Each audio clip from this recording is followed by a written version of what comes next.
El tema de hoy es titulado La persona jurídica como responsable civil en un proceso penal.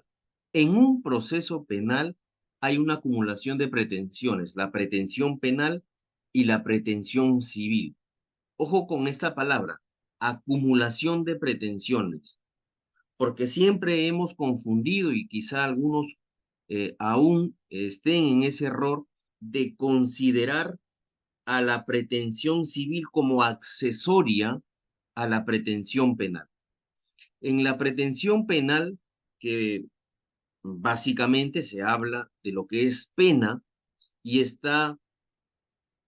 la, la pena está relacionada con el trabajo que realice el fiscal, el Ministerio Público. Él es el encargado, el legitimado. Y la pretensión civil, si es que el agraviado o perjudicado se constituye en actor civil, puede también tener esta pretensión civil, o en otros términos, o los términos más conocidos es la reparación civil. Acumulación de pretensiones, pretensión penal y pretensión civil. ¿Por qué esto es importante y por qué debemos descartar que la reparación civil es accesoria a la pena?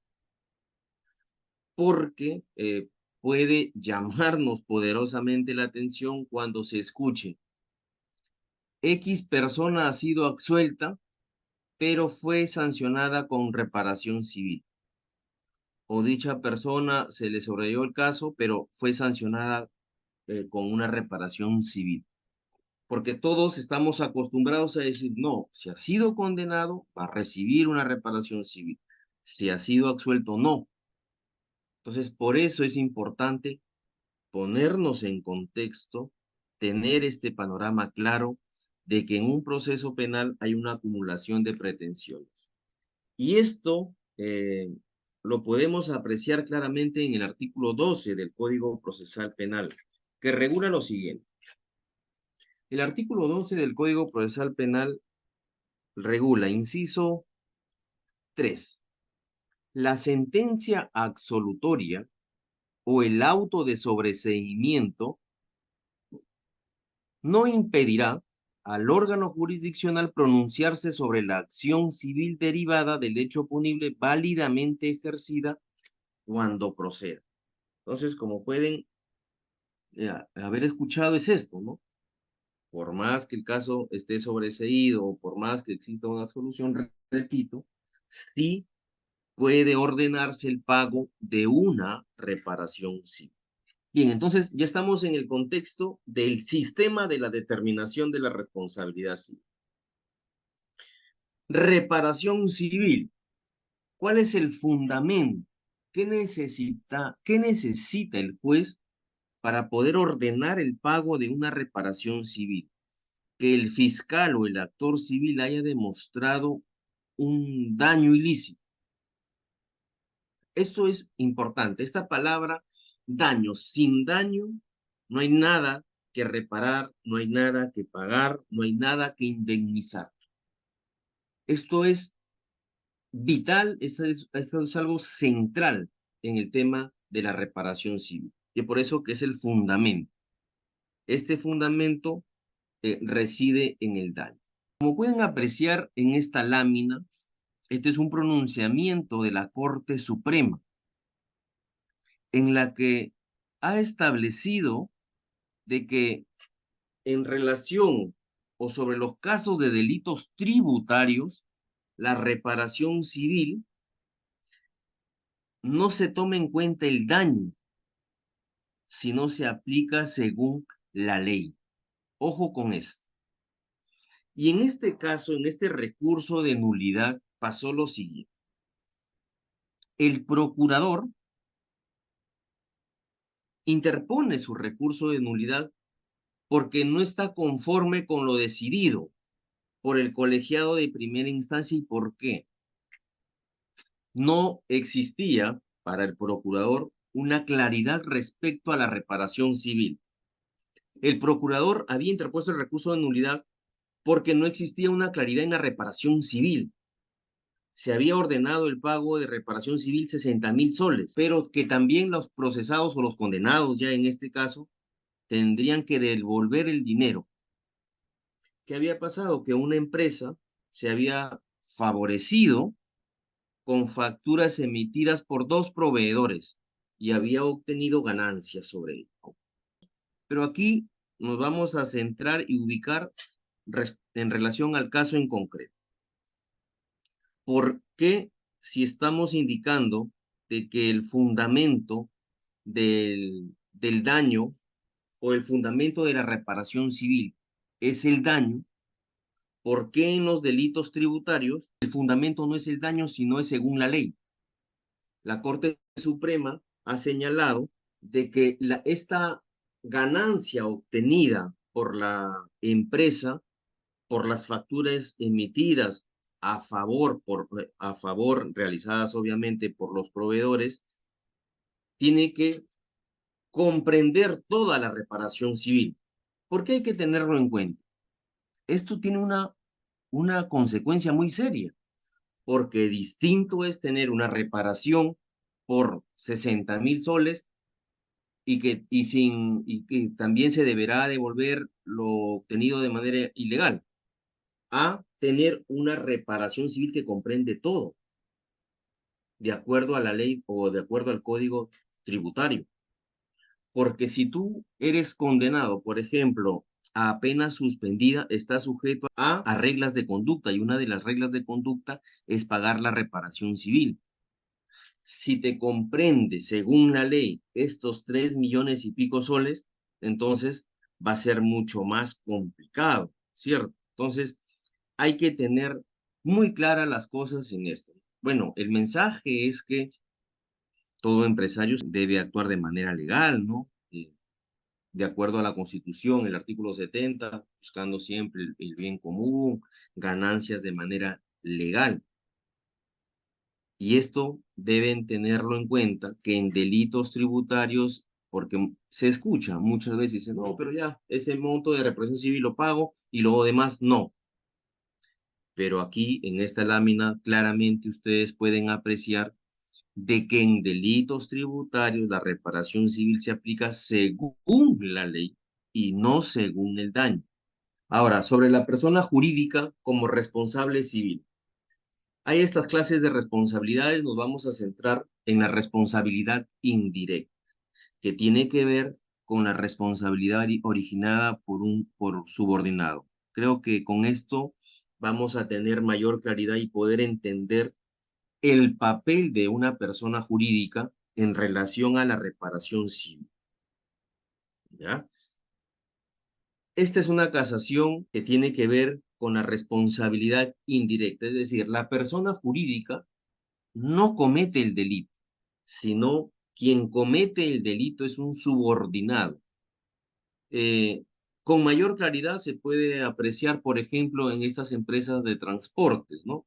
En las que uno de sus conductores comete o es partícipe de un accidente de tránsito. Aquí, de manera directa, contra el conductor se le va a abrir un proceso penal. Puede ser por homicidio culposo. Y a la persona jurídica, de acuerdo al trámite del proceso, se le puede incorporar como tercero civilmente responsable. Ahora, no se trata el solo hecho de decir persona jurídica o tú, persona natural, vas a pagar una reparación civil. En nuestro ordenamiento jurídico existe la responsabilidad civil, contractual y extracontractual. ¿Ya? Esto existe y está regulado en nuestro Código Civil. Ojo, y aquí es importante tener en cuenta, la reparación civil es de naturaleza civil, no hay que confundirlo, ¿ya? Ahora, en relación a, a la responsabilidad civil, contractual y extracontractual. La contractual, por su nombre, me lleva o me conduce a que estamos dentro de un contrato, ¿cierto? Aquí el daño se produce por una eh, consecuencia de una inejecución de una obligación, a diferencia de la responsabilidad civil extracontractual, que aquí se sustenta en la infracción del deber genérico de no dañar a nadie. Entonces, en nuestro ordenamiento jurídico tenemos la responsabilidad civil contractual, la responsabilidad civil extracontractual. En este caso, en un proceso penal, la reparación civil es hablar de responsabilidad civil extracontractual. ¿Ya? Entonces, tener en claro, la responsabilidad civil extracontractual se sustenta en la infracción del deber genérico de no dañar a nadie. Esta responsabilidad civil, ya sea contractual o extracontractual, tiene sus elementos: la acción dañosa, el daño, la relación de causalidad, el factor de atribución. Estos elementos tienen que ser evaluados y lamentablemente en los procesos no se aprecia esto. Ustedes, o los invito a leer una sentencia y es muy difícil o es difícil encontrar una sentencia en la cual se desarrolle estos elementos para poder decir, este es el monto de la reparación civil. Y esto básicamente se parte porque no tenemos aún esta cultura de entender la acumulación de pretensiones justamente. Si tuviéramos la cultura o tuviéramos la forma de trabajo de que si eres agraviado, te constituyes en actor civil y trabajas como si te dirigieras a un juez civil, muy distinto sería este asunto. Es decir, si ya estamos dentro de un proceso penal y la ley te permite obtener una reparación íntegra en un proceso penal, ¿por qué esperar a ir a un proceso civil, que a veces es mucho más largo, es mucho más costoso? Porque en un proceso civil, por ejemplo, si quieres embargar un bien, tienes que pagar una tasa y la tasa dependerá del monto de tu petitorio. A diferencia del proceso penal, no se paga ninguna tasa judicial. Entonces, este mensaje sería importante que se lleve, ¿no? Puedes trabajar tu reparación civil dentro de un proceso penal como si te proyectaras y estuvieras en un proceso civil. Vas a obtener lo mismo, ojo, siempre y cuando también ofrezcas todos los medios probatorios suficientes que demuestren el daño. Bien, entonces estos elementos, los elementos constitutivos de la responsabilidad civil es la acción dañosa, el daño, la relación de causalidad y el factor de atribución. La acción dañosa podemos llamarla como la antijuricidad también.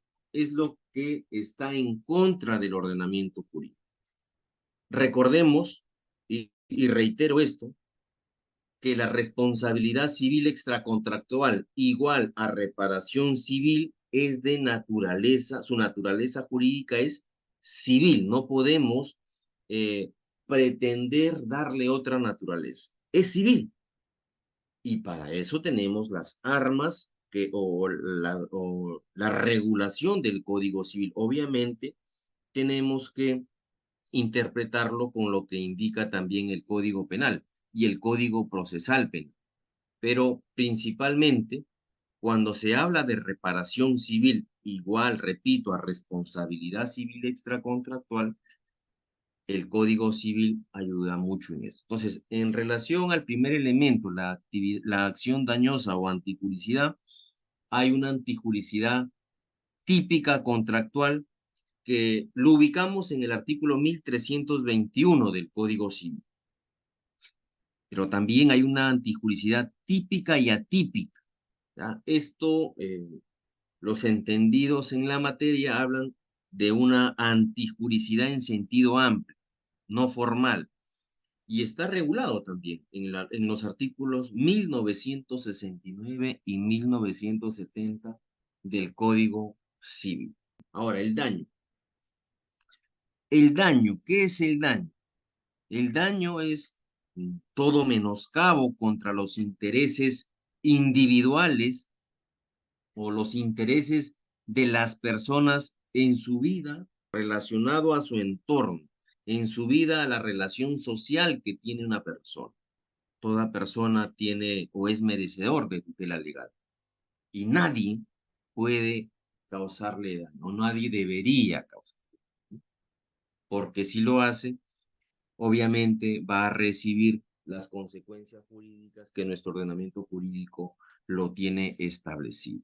Entonces, ese es el segundo elemento muy importante para poder determinar una responsabilidad civil.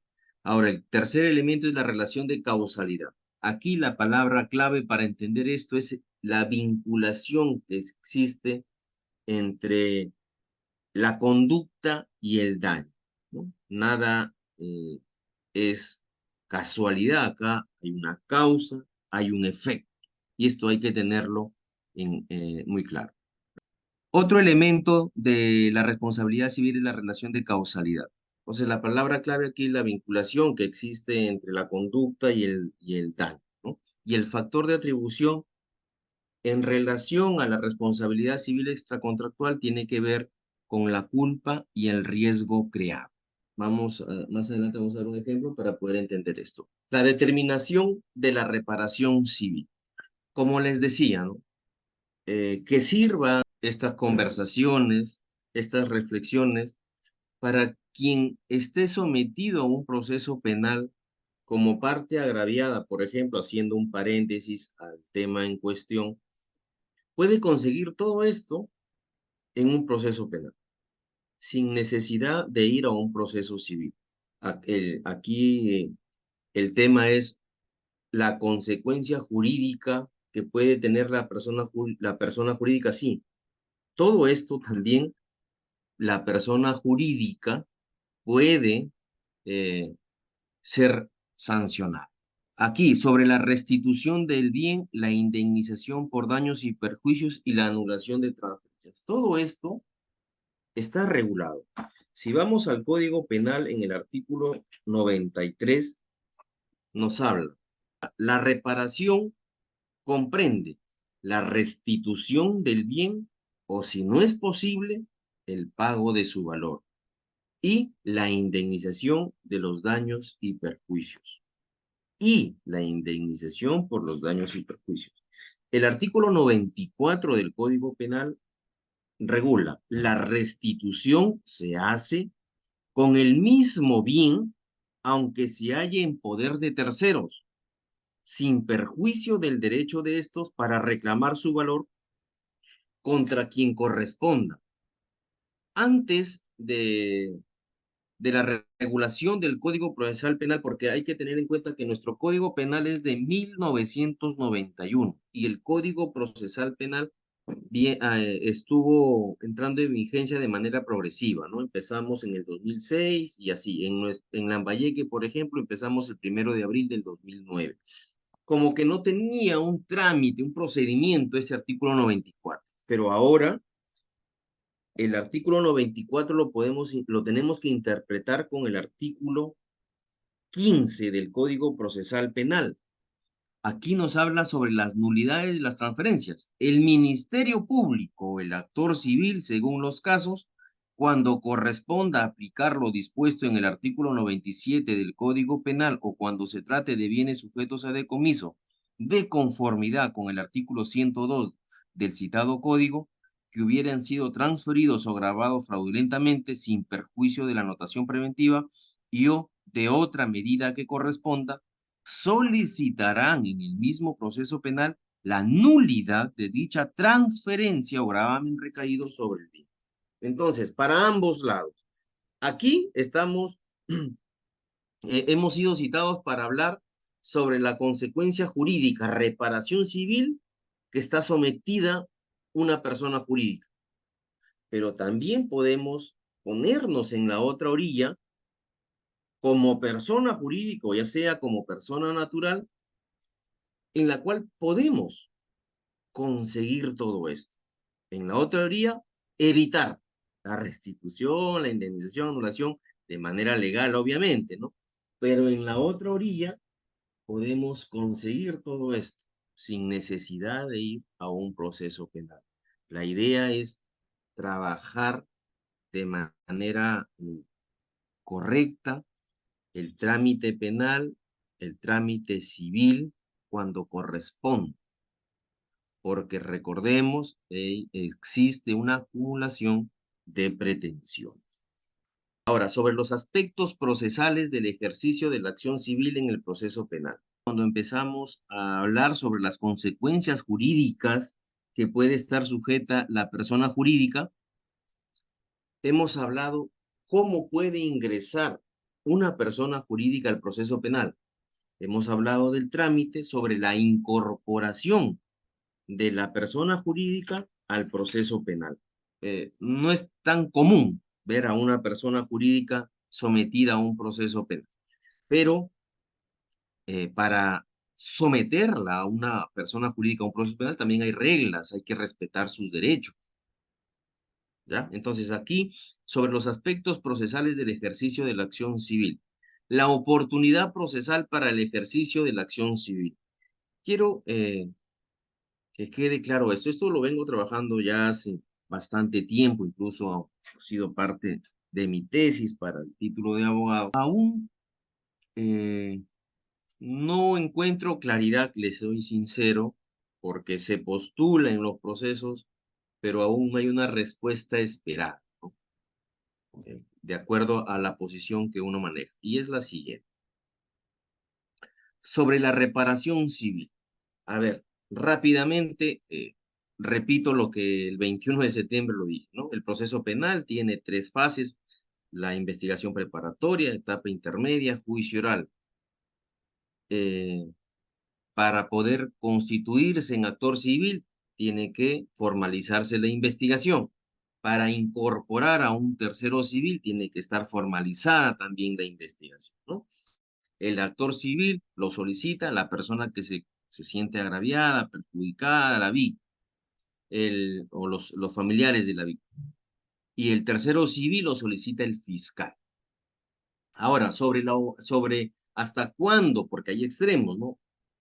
Una vez formalizada, te constituyes en actor civil o incorporas o haces el pedido, pues, ¿no? Porque esto no es una decisión del fiscal. El fiscal solo pide, requiere, pero el que tiene que decidir es el juez de investigación preparatoria, porque es el juez que controla la investigación y la etapa intermedia. ¿Hasta cuándo puede pedirlo? Bueno, recién ha habido un pronunciamiento de la Corte Suprema en relación a la constitución de actor civil, porque el tope, o se conocía, era hasta que se emita la disposición de conclusión de la investigación preparatoria. Ahora se ha indicado de que es hasta cuando se notifica la disposición de la conclusión. Hasta ahí está la oportunidad.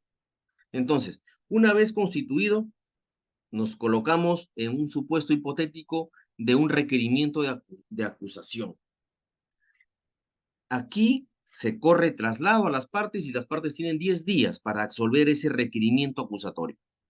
Nos ponemos en el papel del actor civil, tiene 10 días para ofrecer, para presentar, ojo con esto, su pretensión civil. Bueno, y el tercero civil, contrarrestar, ¿no?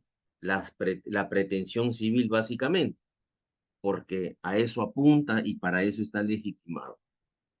¿Qué pasa en los procesos penales? Bueno, la oportunidad procesal, los derechos se tienen que respetar, las cargas probatorias, todos tenemos la oportunidad, hay un principio de libertad probatoria que todos pueden ofrecer sus medios probatorios mientras estos sean pertinentes, conducentes, útiles, legales, etc. ¿Qué pasa en los procesos? En la siguiente, por favor, para poder explicar. Este es un párrafo de una resolución, de un auto de enjuiciamiento.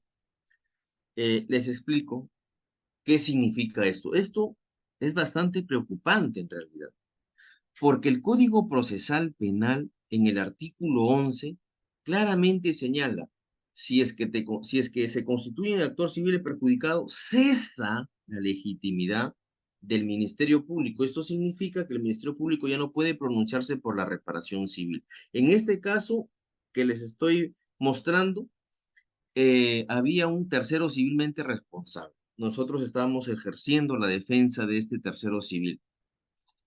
¿Qué se dijo en la audiencia?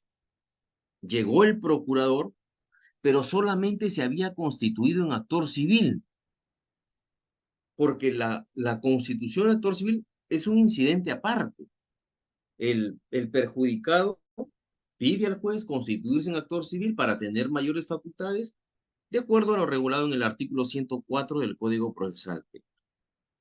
El absolver el requerimiento acusatorio es otra cosa.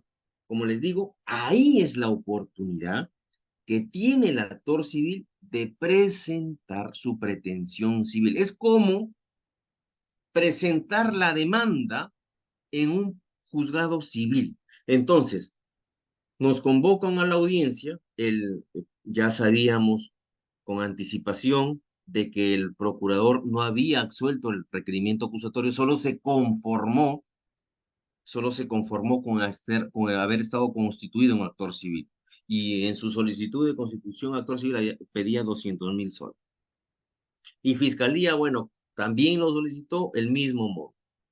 Y eso es lo extraño, ¿no? Ahora, ¿qué se le dijo al juez de investigación? Señor juez, el procurador no absolvió la acusación. Entonces no tiene pretensión civil. Como pueden ver en este pronunciamiento judicial, el juez nos dio la razón, pero a medias, porque nosotros pedíamos esto, ¿no? De repente suene como excesivo, suene descabellado, como que no hay mucho sustento. ¿Por qué? Si hay un actor civil que no ha presentado su reparación civil o no, su pretensión civil, se debe entender que hay un desistimiento en todo caso, o una renuncia. Si la reparación civil, hemos dicho, tiene naturaleza jurídica civil, aquí el Estado ya no tiene nada que ver, porque Fiscalía ya cesó su legitimidad para pedirlo, porque hay un actor civil. El juez nos respondió de esta manera, ¿no? Y le devolvió la legitimidad a la Fiscalía. Vamos a juicio oral y pasó algo increíblemente sorprendente. En juicio oral se le advirtió al juez de que esta situación que les estoy mostrando en la lámina, aún así le dejó participar al actor civil, porque el actor civil, el procurador, ¿qué tenía que hacer? Si ya no tenía pretensión civil, ¿qué es lo que va a actuar? Cierto, no es una posición caprichosa de la defensa, es, es una situación legal. Fiscalía, en sus alegatos de inicio, indicó de que se desistía de la reparación civil porque estaba el procurador. Entonces, aquí hay una doble cuestión. Si en etapa intermedia no se presentó la pretensión civil, consideró la defensa de que hay una renuncia en todo caso a la reparación. En juicio oral pasa lo mismo, pero en la sentencia la jueza igual determinó que sí existía reparación civil. Entonces, ahí viene la cuestión, señores, ¿no? Y eso es lo que quiero que se lleve. Hay que tener cuidado con el tema de la reparación civil. La persona jurídica puede ser sancionada de manera civil en un proceso penal, sí, pero hay armas para defenderse también. Y esto va a significar el conocimiento de la naturaleza jurídica de la reparación civil, el conocimiento de los elementos de la responsabilidad civil extracontractual, como se ha mencionado. Hemos mencionado los elementos de la responsabilidad civil extracontractual, la antijuricidad, los factores de atribución, la relación de causalidad y sobre todo el daño. Bien, les agradezco su atención y quedaría pendiente la tercera parte de lo que hemos mencionado.